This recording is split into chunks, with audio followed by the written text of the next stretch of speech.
Friends, ஈஸியாக தக்காளி ரசம் எப்படி செய்யலான்ற பார்க்கலாம். நான் புளி கரைச்சி வச்சுருக்கேன், ஒரு நெல்லிக்காய் சைஸு. அதிலே வந்து ஒரு 2 தக்காளி, ஒரு 2 பச்சை மிளகா, பூண்டு, கருவேப்பிலை, கொத்தமல்லி எல்லாத்தையும் போட்டு நல்லா பிசிஞ்சிக்கலாம்.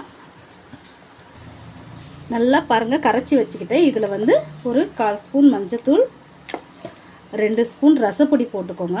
நான் மிளகு சீரகம் வச்சு பண்ணல, ரசப்பொடி ரெடிமேட் ரசப்பொடி வச்சு தான் பண்ணியிருக்கேன். 2 ஸ்பூன் ரசப்பொடி, தேவையான அளவு உப்பு, கொஞ்சோண்டு பெருங்காயத்தூள். இப்போ வாங்க ஃப்ரெண்ட்ஸ் தாளிச்சிக்கலாம்.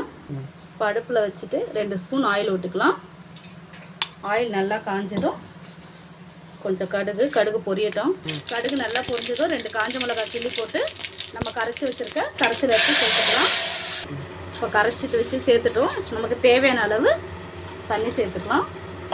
இது பபுள்ஸ் மாதிரி வரட்டும். பாருங்கள் ஃப்ரெண்ட்ஸ், இந்த மாதிரி லைட்டாக பபுள்ஸ் வரும்போது இந்த மாதிரி சின்ன துண்டு வெல்லம் சேர்த்துக்கோங்க. ஹோட்டலெல்லாம் இந்த வெல்லம் சேர்த்தா தான் டேஸ்ட்டாக இருக்கும். அவ்வளோதான் ஃப்ரெண்ட்ஸ், வெல்லம் சேர்த்து 2 நிமிஷம் ஆயிடுச்சு. ஹோட்டலில் ஒரு நாள் நான் பார்க்கும்போது அப்போ தான் வெல்லம் சேர்த்தாங்க. இதுதான் ஹோட்டல் சுவையில் தக்காளி ரசம் ரெடி ஆகிடுச்சு. இப்போது அடுப்பு ஆஃப் பண்ணிடலாம். அவ்வளோதான் ஃப்ரெண்ட்ஸ், இந்த வீடியோ பிடிச்சிருந்தா நீங்கள் செஞ்சு பார்த்துட்டு எப்படி இருக்குன்னு கமெண்ட் செக்ஷனில் கமெண்ட் பண்ணுங்கள்.